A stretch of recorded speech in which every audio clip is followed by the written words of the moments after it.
Welcome back from the break. So we have the discussion while we were introducing the morning cruise, and we'll still want to continue the ministerial inauguration. That's the newly sworn in ministers. These happened on Monday, and good news, most of these ministers assumed office yesterday, and they are hitting the ground running. Our in-house public affairs analyst is with us in person of Mr. Nyenge Ikyaa. You're welcome, Mr. Nyenge. As usual, we're always excited having you with Thank you. us in the studio. So we want to look at the newly sworn in Minister of State, Gas, Petroleum Resources, and also Minister of State, Oil, Petroleum Resources, in person of Ikyaa Echo and also Hurricane Locoberi. That sector is a very demanding sector. And because we know that this sector is one sector that also generates income, like is one of the major sector presently in Nigeria generating income for the Nigerian economy. So we want to know, do you see these newly sworn in ministers of these both ministries performing exceedingly well in the oil and gas sector? Yeah, thank you so much for having me. Let me say that two of the things you've said here are true. First, the sector is very demanding in terms of managing it because it's highly technical. Yes. That is true. Second, it's a revenue spinner for the country, particularly considering the fact that it is the number one foreign exchange earner for the country. So these are facts that we have on the ground. That places a premium on the sector. It brings to fore the kind of importance that this sector has for the nation Yes. and the seriousness with which it has to be managed. Unfortunately, as far as these two appointments are concerned for this ministry, first of all, let me start from the fact that the substantive minister for this sector wasn't named among those ministerial nominees that the president, put forward in the media days back. That is a real concern because so many experts, people with deep knowledge in the management of this sector, one of them being Professor Iledare, they've always insisted that the new president shouldn't toe the line of the former president. Of course. By appointing himself as Minister of Petroleum Petroleum. Resources, but you rather delegate the powers and supervise. You should be able to trust the capability of your own citizens in setting rules. What makes it impossible to make the petroleum ministry to be managed by someone other than the president? What did we achieve too much by having it managed by the president that makes us to think that that should be repeated? So that advice that came from so many knowledgeable people, including Professor Ledare, has not been taken by President Tinubu, obviously. Yeah. So he simply split the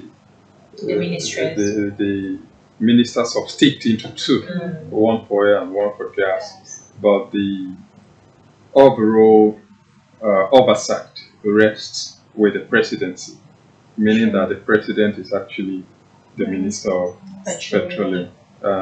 As if that is not bad enough.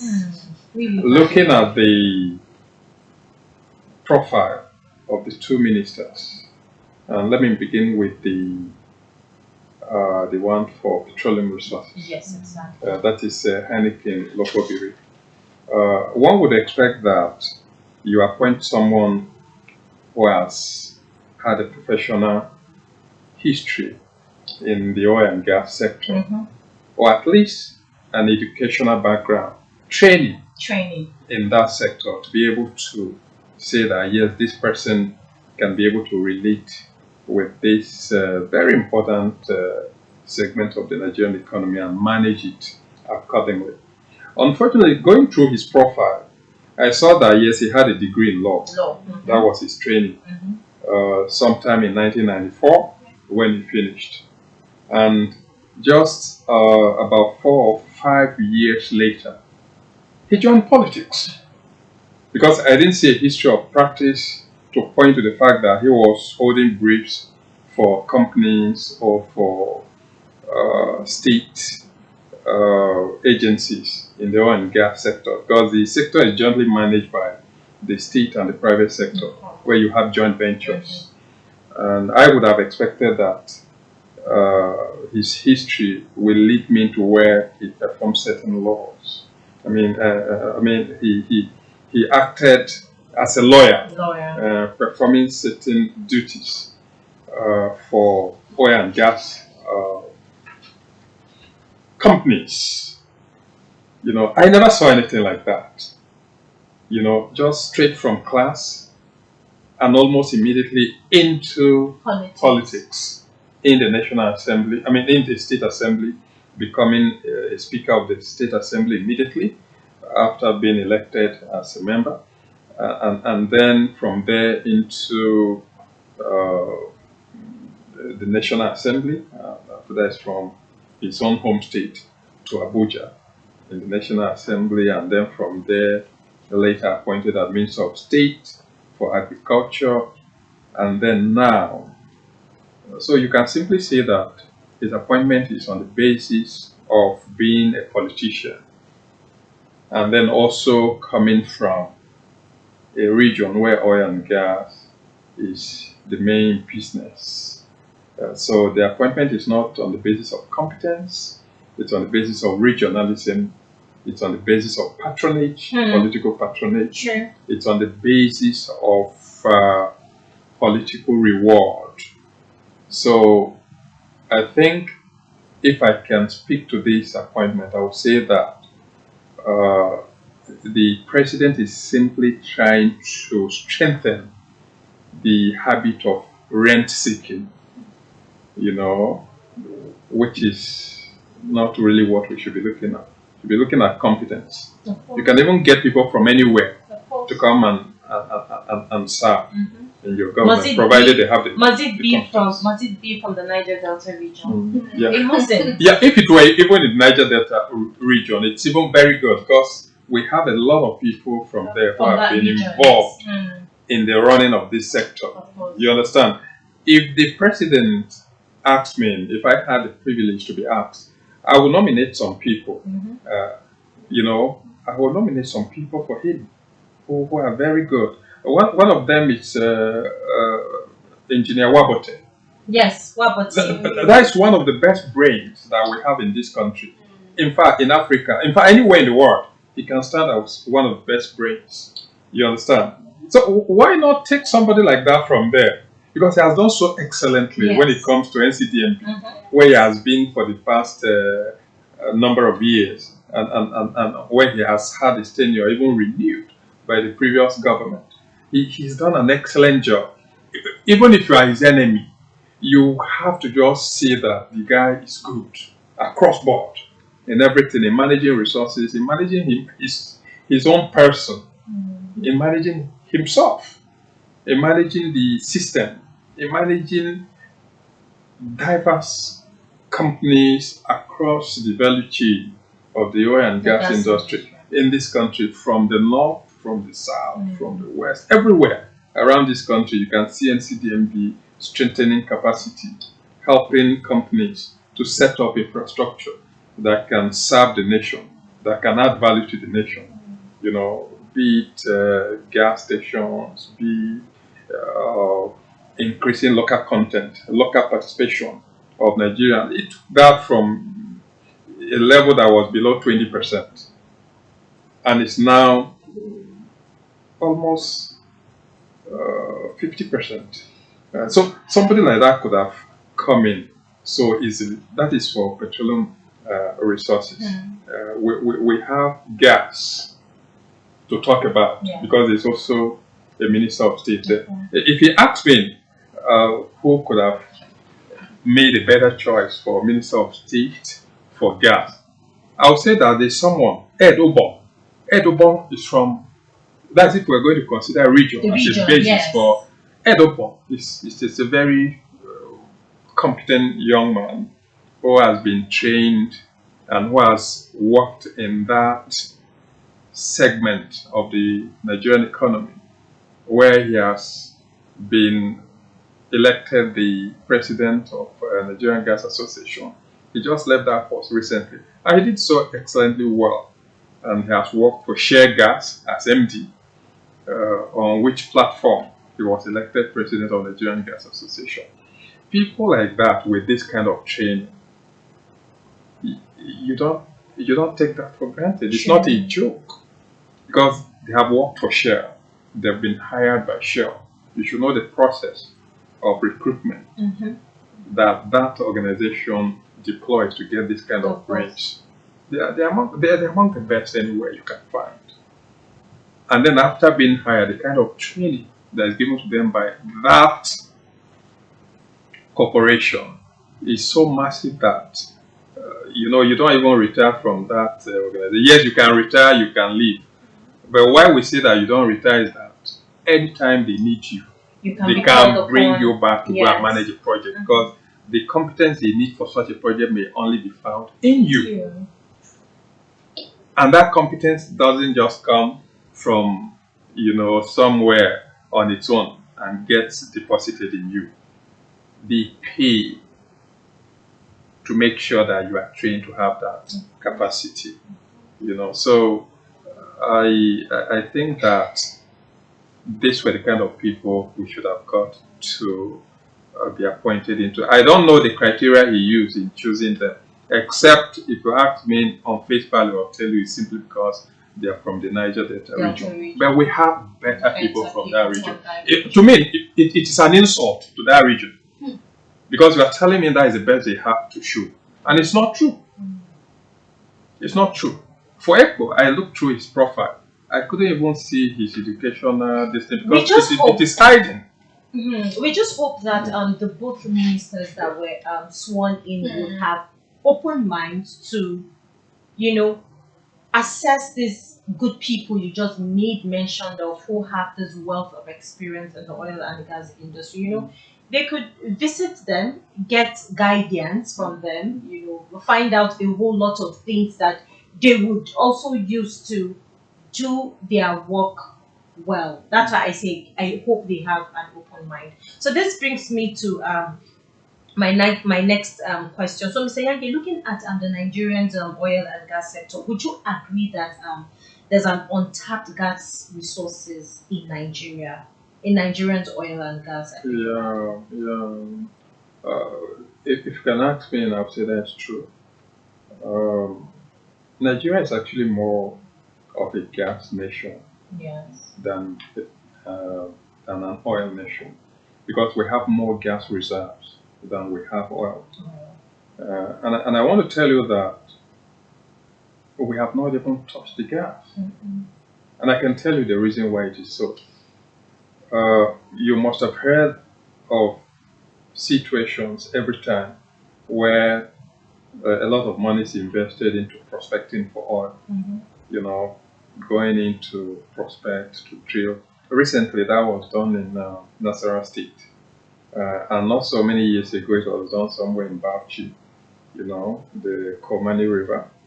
And there were even such attempts, those frontier basins, like as far as Meduguri, where some of the engineers were even kidnapped by bandits in that part of the country. And so a lot of that happens for oil, searching for oil, looking for oil. Yes, successes have been recorded as well. But most of this gas you see the country tapping and using and then even exporting is not actually prospected for. Yeah, it is actually found by accident. Why drilling for oil? We call it associated gas.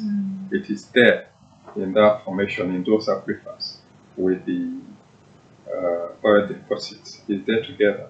So as you drill and drill through the aquifer and get into the hollow of that formation.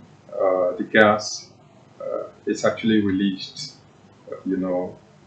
because of the pressure, and most of it is flared.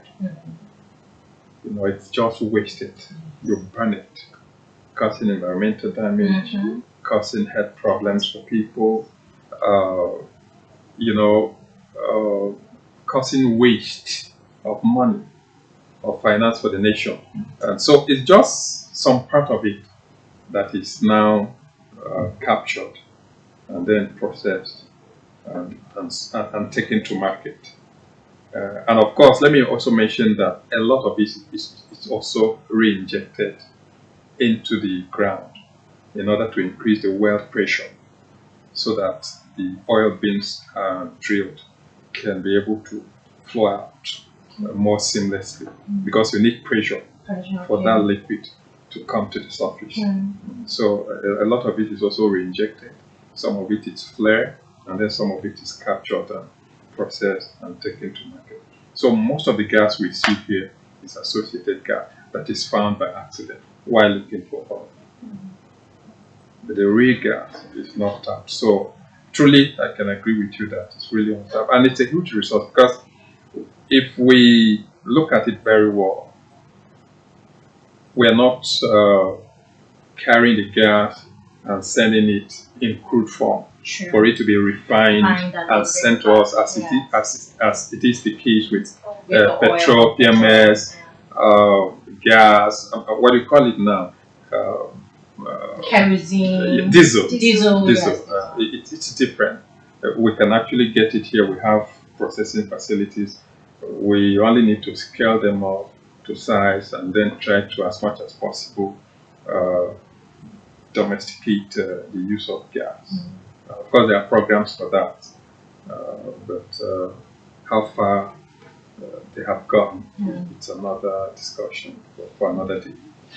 Thank you so much, Mr. Nyenge, for that explanation. So, Patience, do you have any questions for? Okay, thank you so far, sir.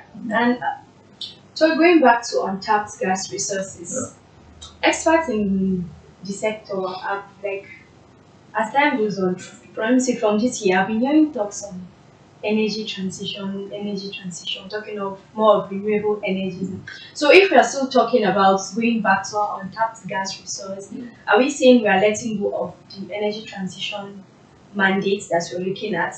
And then also going back to the appointment of ministers, I was actually hoping to hear maybe minister for renewable energy sources. If there was going to be like a minister that's going to be assigned for that, since we are trying to transition to better and more sustainable kind of forms of energy. So I was expecting to get something from that. So I don't know if you have anything to say to us about that. And then going back to this minister appointment, are you now saying that splitting the petroleum sector, they have given it to two ministers, one for state and for gas and the other for oil, instead of just letting just one person hold it? Are you saying that it's not going to be effective?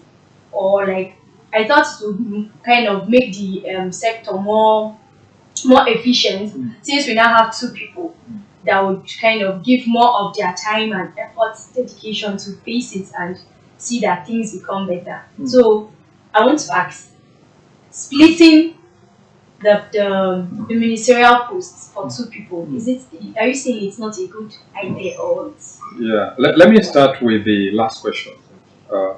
I have never said so, because I have no reason for saying that, because I have reason to believe that splitting the two ministries will actually give focus for the respective persons in charge.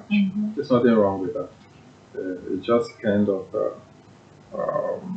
it's just kind of division of labor, and then making sure that there is specialization. Where I have a challenge is the kind of people that have been assigned this role, because I'm still yet to be convinced that they have any capacity to show that it can be able to manage that sector. If it were in a country where you lack competent hands, I would say that okay, it's because we don't have the kind of people with the requisite experience needed to perform this job. That you're going to bring someone that I can hardly search through and get his own professional profile that tells me that I should go to bed and sleep and hope that he can manage one of the most important sectors of the Nigerian economy. It's not for me, it's for the entire nation. Because if these issues don't turn out as we expect in terms of giving results, it's going to affect everybody, including the president who has made these appointments. So I think he has a great deal of explanations to give Nigerians as to why he was, convinced to bring in people who have not been able to show us by their profiles that they are competent enough to run this economy. I have nothing against them. What I just simply want is, evidence. Because I'm not a what we call babalawo in Nigeria. I'm not a witch doctor. That I can just sit. Yeah, and just without. So I need evidence. And it's simple. Check the profile. Let that profile tell us about this person and this person's competencies so that we can relate to that and can be able to see that, yes, this person can do this kind of work. So my problem is the selection, the type of people selected and assigned. I would have expected better hands because they are there. I can call the names. That is one. And coming to the second issue you asked, I think it's about Renewable energy. renewable energy. Renewable energy, there should have been also a minister or somebody. I want to believe that there is a very thin line when it comes to energy matters between oil and gas and what we call in Nigeria power. That is talking about electricity. In the sense that most of the power stations in this country, about at least 70%, are gas fired. Do you understand? So there's a connection between petroleum and electricity in that regard. Okay? So what we simply have to look at here is to ensure, we're talking about clean energy, is to ensure that the processes of drilling for oil, extracting it, processing it, and delivering it to the end user, the processes are as clean as possible. Do you understand? That is what I think. And then in the use of the petroleum resources, when we clean up the resource, talking about clean gas, clean coal, and all of that, there are technologies that can ensure that we have a way of using these resources with less pollution. That should be the focus of those ministers.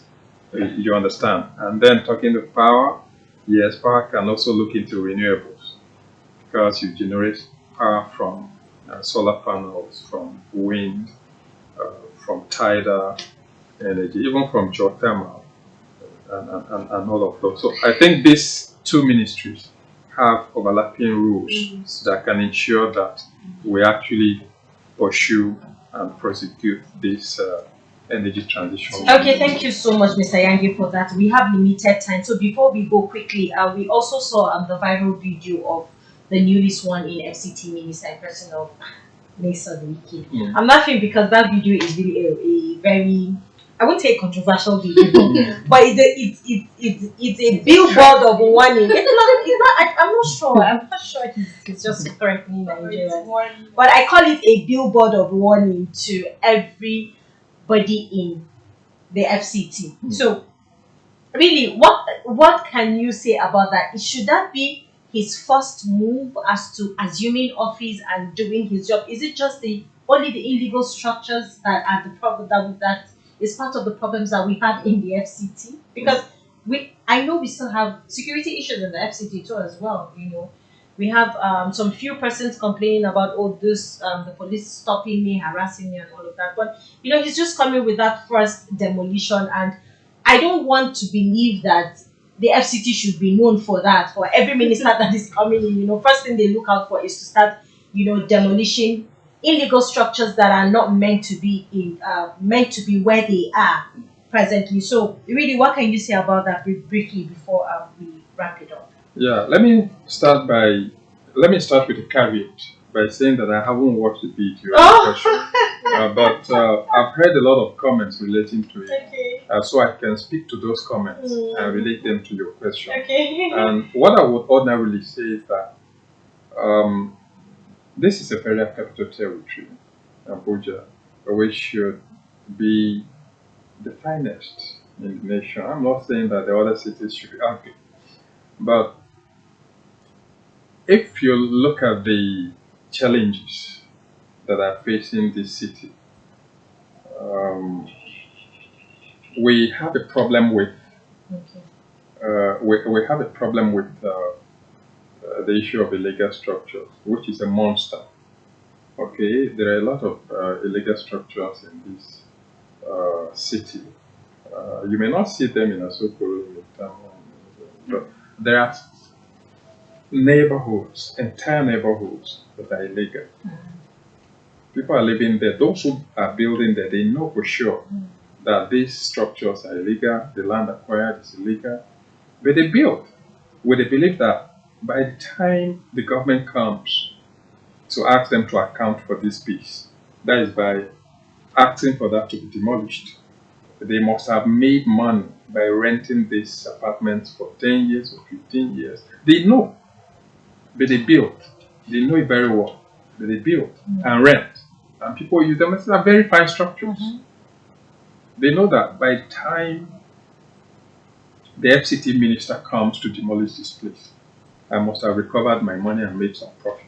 So you think it's a good thing, first thing head on, he's coming in and then he should face that first squarely. Yeah, always you have primary responses, you have secondary responses. It should be one of the first things, because if you don't act on this, because this is what is visible first, the insecurity you are talking about, it's also an issue. But first things first, right? Because if not, the FCT, Abuja, as we call it, will become something like, if you go to Marina, you see very fine buildings, the same type of buildings that you see in Johannesburg, in downtown Johannesburg. And when you go to Johannesburg and you see these buildings, you marvel at saying, you enjoy that. And then you come home to Nigeria and you look at Marina, you see the same type of buildings. But then because maybe it's not well structured and no, it's even well structured. Even the roads is the same as you find in UK. The same. But what has become of that place? You see people selling pepper here, selling dry fish in the same kind of highbrow area with the same type of buildings that we admire in some other countries. They are there because the control that Wiki is talking about to bring on board is not there. So let Abuja not be heading to Lagos. You understand? Yes. Okay, so Mr. Nyenge, we are out of time, but of course, yes, the ministerial inauguration is something that we're not just going to end. We'll still continue because we have some ministers we need to touch, and then just to see how we can be able to understand their ministries and what they are going to deliver. Thank you so much, Mr. Nyenge. As usual, it's always a pleasure having you. My pleasure. All right, viewers, let's go on the short break. We'll be back shortly.